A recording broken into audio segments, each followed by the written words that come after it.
বাইরে এসে দেখি যানবাহন কিছুই আসেনি। তাহলে যা আশঙ্কা করেছিলাম, টেলিগ্রামটা নিশ্চয় পৌঁছয়নি। যা জায়গা দেখছি, ভাড়াটে যানবাহনের প্রশ্নই আসে না। একটি মাত্র ছই দেওয়া গরুর গাড়ি দূরে একটা বাদাম গাছের তলায় দাঁড়িয়েছিল। বাড়ির গাড়ি, তবু না হয় জিজ্ঞেস করে দেখা যেত, কিন্তু আমি যতক্ষণে বেরিয়ে এসেছি ততক্ষণে সেটা বাদামতলা ছেড়ে রাস্তায় খানিকটা এগিয়ে গেছে।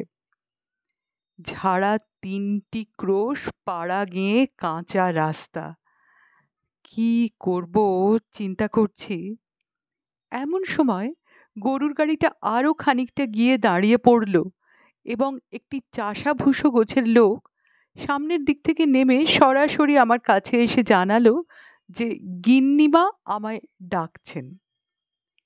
একটু বিমূঢ়ভাবে চেয়ে থেকে বললাম, গিন্নিমা, আহ, আমি তো আহ, তিনি বোধহয় কিছু ভুল করেছেন, আমি তো থাকি না এদিকে। বিনীত উত্তর হলো, আগে ভুল নয়, তিনি আপনাকেই ডেকেছেন, আস্তে গিয়ে হোক আমার সঙ্গে। গাড়িটা একটু তেরছা হয়ে দাঁড়িয়েছিল। কাছে আসতে আরো যেন একটু জড়সড় হয়ে পড়তে হলো। গিন্নিমা গোছের কেউ নেই, একটি 16-17 বছরের মেয়ে ছইয়ের গায়ে ঠেস দিয়ে আসন পিঁড়ি হয়ে বসে রয়েছে। পাশে একটি বছর তিনেকের শিশুকন্যা। মেয়েটি কপালের আধা আধি পর্যন্ত মাথার কাপড়টা নামিয়ে বসেছিল। আমি সামনে হতে আরও অল্প একটু টেনে দিয়ে মুখটা একটু অন্যদিকে ঘুরিয়ে নিয়ে বলল, রঘু, জিজ্ঞেস কর, ব্রাহ্মণ? বললাম, হ্যাঁ মা, ব্রাহ্মণী আমি। তুমি আমাকেই ডেকেছো, ভুল করনি তো? মেয়েটি মাথাটা ঝুঁকিয়ে যুক্ত কর বার তিনেক কপালে ঠেকিয়ে প্রণামটুকু সেরে নিল। তারপর সেই রকম একটু তেরছা ভাবেই উত্তর করল, রঘু, বল, আমি ভুল করে ডাকিনি। মনে হচ্ছে যেন ওনার গাড়ি আসবার কথা ছিল, আসেনি। কোথায় যাবেন উনি? বললাম, আমি যাব গোঁসাই পাঁচঘরাতে মা। হ্যাঁ, গাড়ি আসবার কথা, তা আসেনি। টেলিগ্রাম করেছিলাম, পাইনি বোধহয় সময়। আরও একটু দেখি। হুঁ, এদিকে টেলিগ্রাম, রঘু, বল, কপালে দণ্ড লেখা ছিল, সে তো হয়ে গেছে, আর কেন? আমরা ওদিকে যাচ্ছি, উঠে আসুন। সংকোচটা খুবই স্বাভাবিক আমার, কিন্তু সেটা খাটলোও না আর টিকতেও পেল না। ইতস্তত করছি দেখে সে মুখটা ঘুরিয়ে একটু সোজাসুজি রঘুর দিকে চেয়ে বলল, হ্যাঁ রঘু, মেয়ের সঙ্গে যাবেন তাতে অত ভাবছেনটা কি? উনি সাধন, তুমি নেমে জোয়ালটা চেপে ধরো, উনি উঠছেন। জুতো ছেড়েই উঠুন, রঘু কম্বলের নিচে রেখে দিচ্ছে। কাতু, একটু সরে এসো তোমা, দাদু বসবেন। এত সহজ কণ্ঠস্বর, বলার ভঙ্গিটুকু এত স্বচ্ছন্দ যে দ্বিধা সংকোচের আর কিছু থাকতে পেল না। আমি উঠে গিয়ে ছইয়ের শেষের দিকটায় সামনাসামনি হয়ে বসে পড়লাম। এরপর চুপ করে থাকাটা খুবই অস্বাভাবিক ঠেকে। আমি প্রশ্ন করলাম, কোথায় যাবে মা তোমরা? এই গাড়িতেই নামলে? কিন্তু কই দেখলাম না তো নামতে তোমাদের। পোড়া কপাল, গাড়ি থেকে নামবো কেন? দেখুন না, আপনার যেমন দুর্ভোগ আমারও ঠিক তেমনই। আপনি নেমে দেখেন গাড়ি নেই, আর আমি এসে দেখি যাদের জন্য এতটা পথ ঘুরে গাড়ি নিয়ে আসা, তারাই আসেননি। নিগ্রহটা কম হলো, বলুন না আপনি। আর রঘুকে মাঝে রেখে নয়, বেশ সোজাসুজি আমার মুখের ওপর চোখ দুটো তুলে। মেয়েটি গায়ে লুটিয়ে পড়ার মাথার কাপড়ে যে একটু টান পড়ল, ডান হাত দিয়ে শুধু সেইটুকু ঠিক করে নিল। অনেকগুলি প্রশ্ন আসে মনে, আমি সব ছেড়ে শুধু সহানুভূতির কথাটাই বললাম। নিগ্রহ নয়, এই জ্যৈষ্ঠী মাসের রোদ মাথায় করে কচি মেয়েটা সঙ্গে নিয়ে তোমারই বা কি এমন বয়স মা, তুমিও ছেলে মানুষই তো। শেষের মন্তব্যটুকু যে মুখ থেকে বেরিয়ে গেল তার কারণ সংকোচের একেবারে বালাই নেই। হয়তো এও যে গিন্নিমা বলে পরিচয়টা মনের মধ্যে একটা কৌতুক প্রশ্নের রূপ নিয়ে থাকবে। মেয়েটিও যে একটু মুখটা ঘুরিয়ে নিয়ে ঠোঁট টিপে হাসলে, সেটাও নিশ্চয়ই ওই কথাটুকু নিয়েই।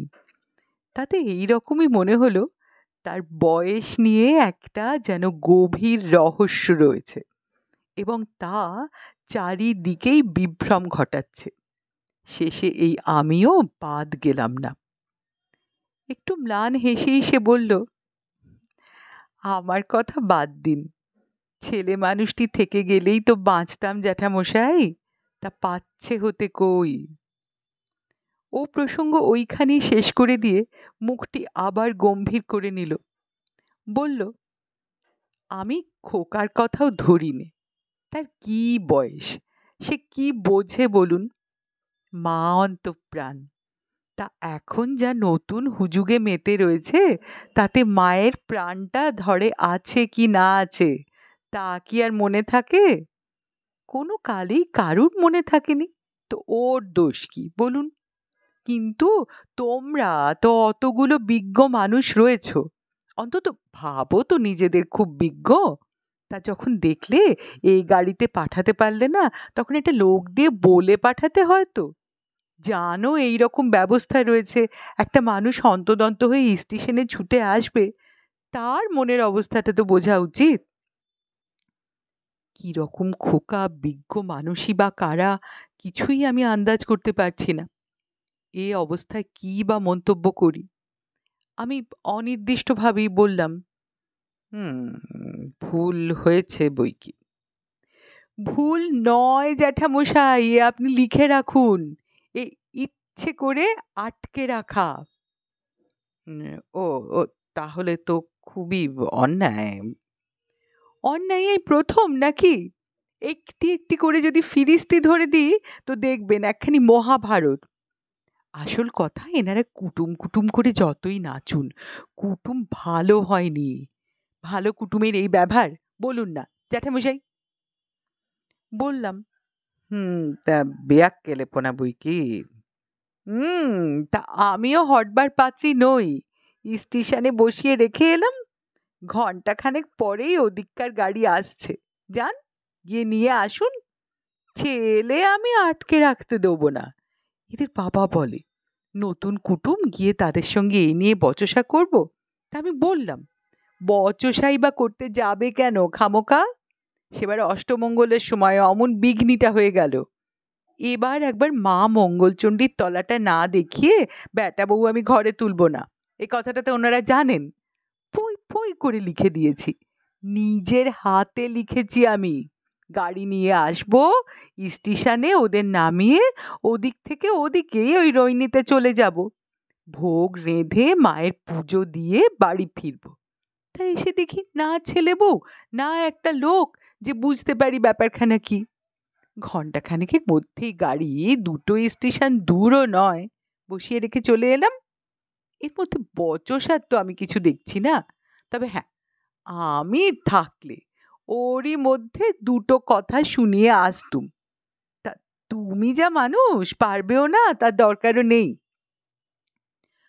রঘু সাধন গাড়োয়ানের পাশাপাশি বসে গল্প করছিল, মুখটা ঘুরিয়ে প্রশ্ন করল, গিনিমা, ওই সতীন থাইতে একবার নামা হবে তো?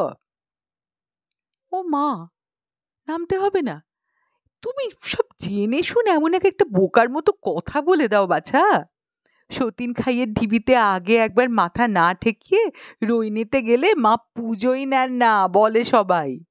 আর সত্যিই কি না, রইনেতে যেমন মায়ের বাঁ পায়ের কোড়ে আঙুল পড়েছিল, সতীন খাইতে তেমনি ছিটকে পড়েছিল আঙুলের একটু নখ।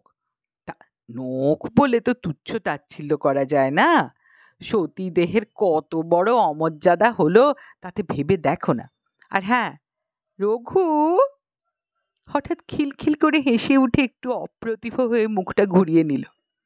হাসলে চোখে জল এসে যায়, চাপবার জন্য বোধহয় আরো একটু বেশি করেই বেরিয়েছে।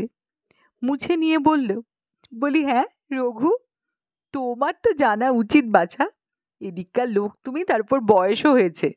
কথাটা কি সতীন খাই? রঘু একটু অপ্রতিভভাবে হেসে বলল, "আহ, তবে কি গিন্নিমা, আমরা তো তাই জানি। কি গো সাধন ভাই, সতীন খাই নয়?" সাধন উত্তর করল, এগে আমরা তো তাই বলে এইছি, সতীন খাকিও বলে। খুব কাজ করে এসেছো। একটু হেসে ওদের এই কথাটুকু বলে আমার দিকে চেয়ে বলল, কি গেরো দেখুন, সতীর নখ পড়েছিল তাই থেকে সতী নখা, ওনারা সেটিকে সতীন খাই করেছেন, আবার সতীন খাকি। কি জ্বালা বাবা! হাসিটা আবার একটু ছলকে উঠতে চোখটা মুছে নিল।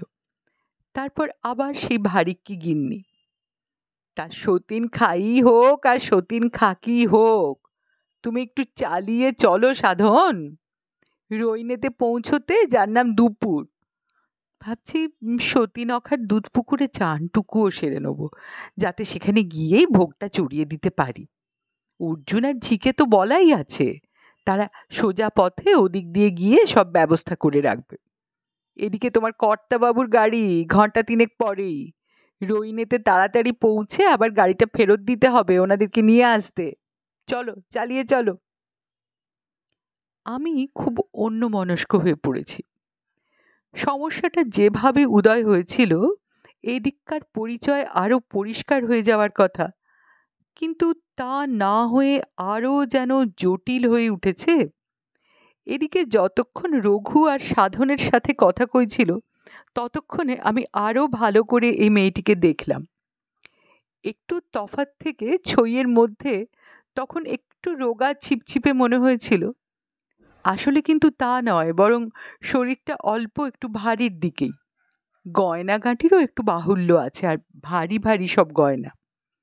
তারপরে এই কথাবার্তা, স্বামীর ওপর আধিপত্য, বেহাই বাড়ি যাওয়ার জন্য স্টেশনে বসিয়ে এসেছে, ছেলে বউ নিয়ে দুশ্চিন্তা, বুড়ো বুড়ো চাকরদের ওপর সহজ মাতব্বরি, সব মিলিয়ে গিন্নিমা কথাটার মধ্যে আর ততটা গোলমিল বোধ হচ্ছে না। কিন্তু আসল সমস্যাটাই তো মিটছে না, খোকার বিয়ে। অঙ্ক নিয়ে আমার মনে মনে একটি কসরত চলছে। প্রথম দেখায় যে বয়সটি ফেলেছিলাম 16-17, সব মিলিয়ে সেটাকে টেনে 20-21 করতেও রাজি আছি। সত্য না হলেও খুব বেমানাম হবে না, কিন্তু তা হলেও খোকার বিয়ে আসে কোথা থেকে? এই মেয়েটি সঙ্গের বোধহয় কোলের, বছর তিনেক হলে আরো বছর দুয়েক ধরা ভালো প্রথম সন্তানের জন্য। কলকাতা থেকে জায়গাটা প্রায় 150 মাইল, অজপাড়া গাঁ। এসব জায়গায় বাল্যবিবাহের সঙ্গে কৈশোর মাতৃত্ব বিরল নয়, আরও গোটা 2 বছর ধরা যায় টেনে টুনে। কিন্তু তাতেও তো খোকার বয়স বছর 7-এর বেশি হয় না। এরই মধ্যে বিয়ে, অষ্টমঙ্গলা, মঙ্গলচণ্ডীর দোরে মাথা খোঁড়া। কিন্তু হয়েছে তো তাই, নিঃসন্দেহে। আমাদের বিবেকে বড় যেন বাঁধে। তাইতেই বোধহয় আমার চিন্তাকুল দৃষ্টিতে একটা বেদনার ছাপ পড়ে থাকবে। মেয়েটি ওদিকে ওদের দুজনের সঙ্গে কথা কয়ে যাচ্ছিল। কি কথা এদিকে ভালো করে কানেও যাচ্ছিল না। বোধহয় আমার ভাবান্তর লক্ষ্য করেই এবার সে বলল, জ্যাঠামশাই ভাবছেন মেয়ে এত বেজার কেন? বেজার হই কি সাধে, ওনাদের একটু আক্কেলের অভাব। সঙ্গে সঙ্গে চারিদিকে কি রকম আতান্তর দেখুন না, সামলাতে তো আমি একাই, কেউ তো দুটো পরামর্শ দিয়েও উপকার করতে আসবে না জ্যাঠামশাই। কথাটা পারবার আমার একটু সুবিধা হলো, দেখি রহস্যটুকু যদি মেটে। একটু হেসে বললাম, তোমারই তো ভুল হয়েছে গো মা। একটু সচকিত হয়ে উঠল, প্রশ্ন করল, কিসে জ্যাঠামশাই? বললাম, "উম, যেমন দেখছি চারদিকের ঝক্কিটা তোমাকে একাই বইতে হয়, এমনই যখন অবস্থা, তখন তুমি এর ওপর এত তাড়াতাড়ি ছেলের বিয়ে দিতে গেলে কেন? ছেলে মানুষ, সে কিছু বোঝে না, তাইতেই এরকম গোলমালটা দাঁড়িয়েছে। বেশ গিন্নির মতো নড়ে চড়ে আরও একটু ভারিক্কি হয়ে বসলো, বলল, ছেলে যে আমার ছেলে মানুষ এ কথা 100 বার স্বীকার করব। আপনি দেখেননি জ্যাঠামশাই, শিশু বললেও হয়। বিয়েও যে আমি দিয়েছি তা এক হিসেবে জোর করি, কারোরই কি মত ছিল? কিন্তু না দিয়েই বা কি করি বলুন? বিয়ে নিয়ে এক শুনেছি কবে কে এক ডাকাত না কিসের সর্দার গোলমাল বাঁধিয়ে হইচই তুলেছিল। তারপরে আবার শুনছি এখন নাকি শিগগির এক আইন হচ্ছে যাতে ছেলেদের বিয়ের বয়স আরো বাড়িয়ে দিচ্ছে। কেউ বলছে 25, কেউ আবার বলছে বিয়ের পর মেয়ে যদি টের পায় ছেলের বয়স 30-এর চেয়ে একদিনও কম, তো ইচ্ছে করলে তাকে নাকি ছেড়ে চলে যেতে পারে। ওই ডাইভোর্স না কি বলে। সেই যুগের মেয়ে আমরা জ্যাঠামশাই, অত শত জানিও তো না। মেম সাহেবদের মধ্যে নাকি ওসবের চলন আছে আর নিত্যিই হচ্ছে। তাহলে বুঝুন জ্যাঠামশাই, ছেলেকে দামড়া করে রেখে তো হিঁদুর ঘরে এ অনাচার ডেকে আনতে পারি নে। সবাই আমায় দুষছে, কিন্তু সব শুনলেন তো, এখন আপনি বিচার করে বলুন কোন খানটায় দোষের হয়েছে আমার। কম্বলের উপর নখের একটা টান দিয়ে সে আমার মুখের পানে চেয়ে রইল। চমৎকার লাগছে, দুধারে টানা মাঠ, তার মধ্যে দিয়ে আমাদের রাস্তাটা গেছে চলে। কাঁচা রাস্তা, তার উপর যানবাহন চলাচলের অল্পতার জন্য বেশিরভাগই সবুজ ঘাসে ঢাকা। মাঠের পরে ঘন সবুজ আবেষ্টনীর মধ্যে গোলপাতায় ছাওয়া বাড়ি ঘর, ওপরে এমুড়ো ওমুড়ো স্বচ্ছ নীল আকাশ চারিদিক দিয়ে এসেছে নেমে। এখানে সময় আছে এক জায়গায় স্থির হয়ে দাঁড়িয়ে। এটা দিল্লির আইন কানুনের জায়গা নয়। এখানে নবীনা এই যে আসনপিঁড়ি হয়ে বসে প্রাচীনার ভাষা আর ভঙ্গিতে প্রাচীন জীবন সংহিতার জয়গান করে যাচ্ছে, এইটাই যেন সহজ আর মানানসই। তবু একটু যে খুঁতখুঁতনি লেগেছিল মনের মধ্যে, সতীনখার পরিবেশের মধ্যে এসে সেটুকুও কেটে গেল। জায়গাটা বিশেষ কিছু নয়। ঘন শাখা পল্লবিত একটি পুরাতন পাকুড় গাছের গোড়ায় আগাগোড়া সিঁদুর ল্যাপা একটা মাটির ঢিপি। তারই মধ্যে সতীচরণের বাম কনিষ্ঠার নাকি নখ কণিকা। পাশের পুষ্করিণীটি বড় না হলেও স্বচ্ছ। এদিককার মাটিটা সাদাটে বলে জলটাও একটু শ্বেতাভ, তাই থেকেই দুধ পুকুর নাম। এইখানে আমি গুটিচার নবদম্পতির সাক্ষাৎ পেলাম। বেশ বোঝা যায় সারদা আইনের সময় দেশে যে একটা আলোড়ন হয়েছিল, হিন্দু কোড বিলের হিড়িকে সম্প্রতি এসব অঞ্চলে তার একটা পুনরাবৃত্তি হয়ে গেছে ভালো রকমই। 4টি দম্পতি শিশু দম্পতি বললে অত্যুক্তি করা হয় না। সবচেয়ে যেটি বড় তার বরের বয়স 9 এবং কনের বয়স 6-এর বেশি হবে না। সুতরাং 7 বছরের খোকা আর তার বধূকে এদের মধ্যে কল্পনায় দাঁড় করিয়ে নিতে আমার বেগ পেতে হলো না। মনে এক ধরনের স্বস্তি পাওয়ায় সবটুকু আরও যেন উপভোগ্যই হয়ে আসতে লাগলো। সতীনখায় খানিকটা সময় গেল। এখানে স্নানটা সেরে নিতে হলো। রইনেতে আমায় আটকে যেতে হবে। পুজো দেখে প্রসাদ পেয়ে তবে আমার ছুটি। ঠিক করেছিলাম স্নানটা ওখানেই সারবো, কিন্তু তাতে দুস্তর বাধা আছে। মেয়েটি চোখ দুটো কপালে তুলে বলল, ও মা, তা বুঝি জানেন না? আপনি জানবেনই বা কোথা থেকে, এদিককার লোক নয় তো। রইনেই আপনি আর সব করুন, কিন্তু নাওয়া চলবে না। মা মঙ্গলচণ্ডীর ওই রকম আদেশ যে, বুঝলেন না? সতীনখার ঢিবি হলো কতকটা আপনার শ্রীক্ষেত্রে যেতে সাক্ষী গোপালের মতন। এই যে আমি রইনে যাচ্ছি, এই আমি চান করে শুদ্ধ হলাম দুধ পুকুরে, এই আমি মায়ের নখে সিঁদুর দিলুম, তারপরে আপনি গিয়ে রইনায় পুজো দিতে পারেন, নইলে পুজো আপনার নিচ্ছে কে? কতবার যে মা কত লোককে স্বপ্ন দিয়েছেন, পুজো তো করলি, তা সতীনখার ঢিবিকে সাক্ষী মেনে এসেছিস? তখন আবার যাও, দুধ পুকুরে চান করো, ঢিপিতে সিঁদুর ছোঁয়াও, রইনেতে আবার ধন্না দাও, ওই তখন গিয়ে মা পুজো নেবেন। ওই তো বললুম, সতীনখা হলো রইনের সাক্ষী গোপাল।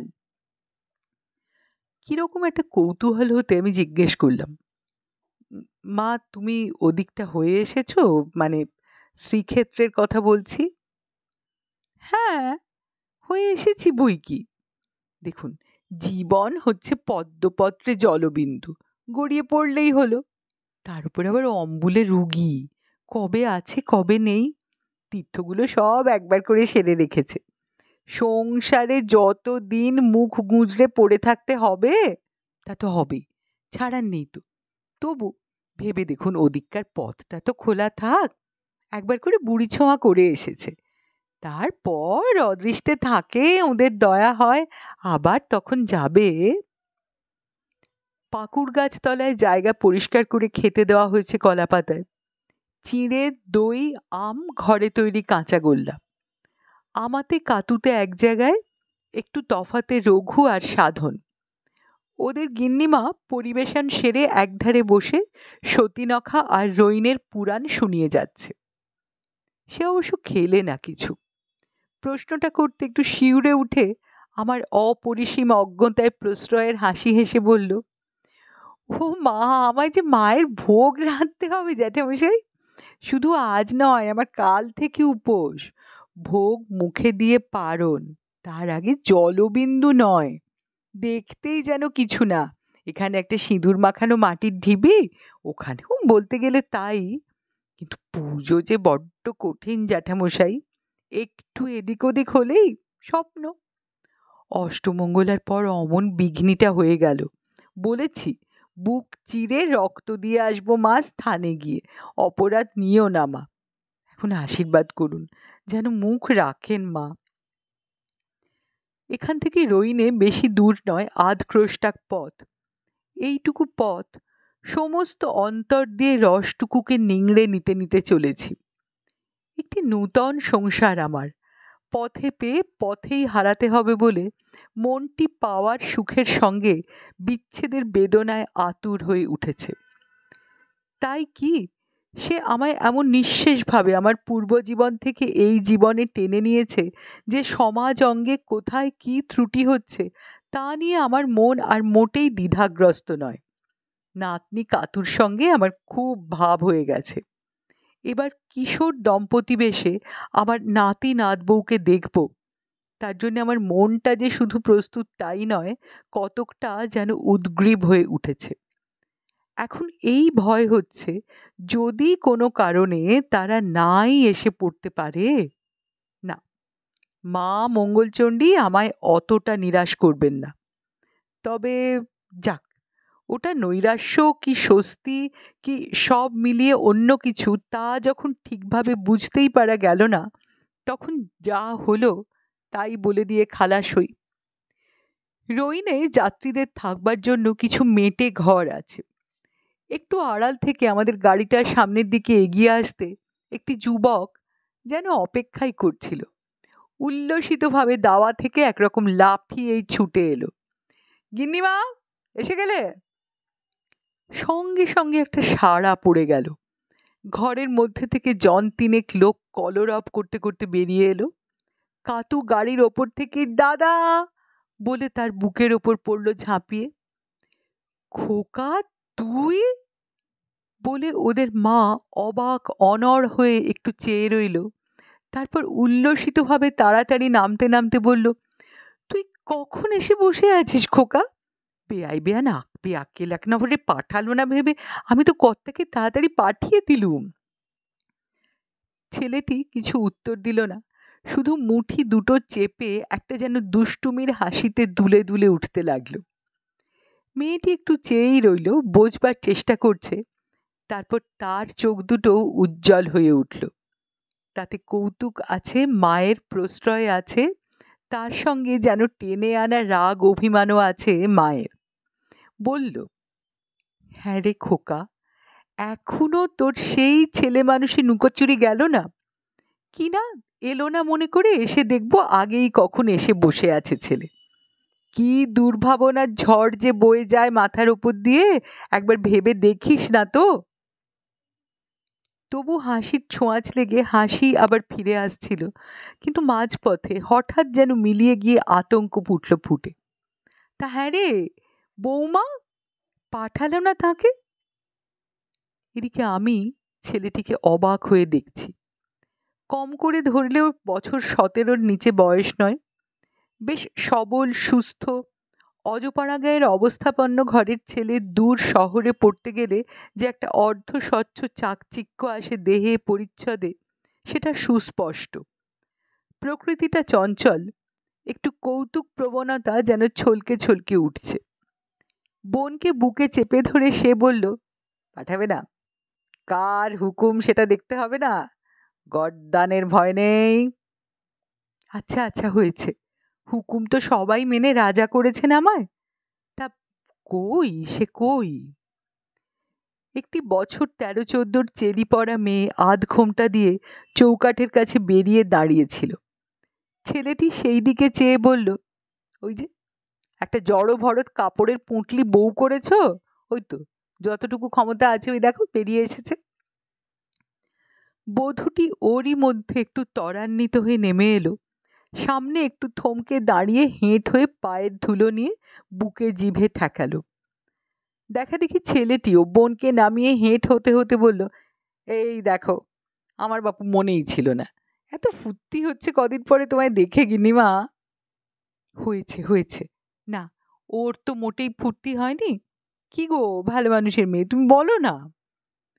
দুজনের চিবুকে 4টি আঙুল ঠেকিয়ে চুম্বন দিল।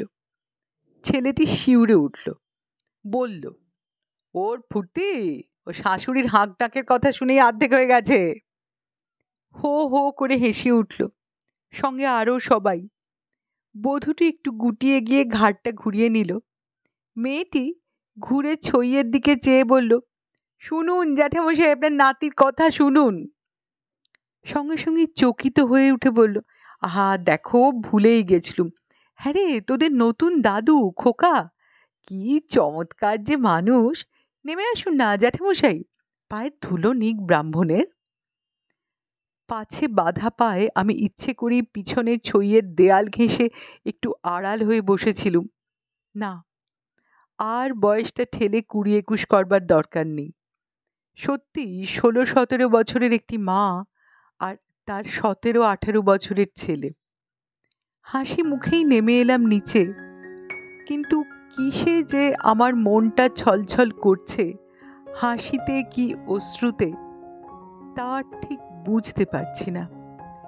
জীবনে এমন মিষ্টি কিছু একটা দেখেছি বলে মনে পড়ে না, কিন্তু একটা অপরিসীম ট্র্যাজেডিও তো লুকোনো রয়েছে এর একটা জায়গায়। গল্পটা এখানেই শেষ। শিগগিরই আসছি নতুন গল্প নিয়ে। আপনার কিরম লাগলো সেটা যদি নিচে কমেন্ট বক্সে জানান, আমাদের ভালো লাগবে। আর মনে করিয়ে দিচ্ছি ভিডিওটা লাইক করার কথা আর চ্যানেলে সাবস্ক্রাইব করবার কথা। ধন্যবাদ।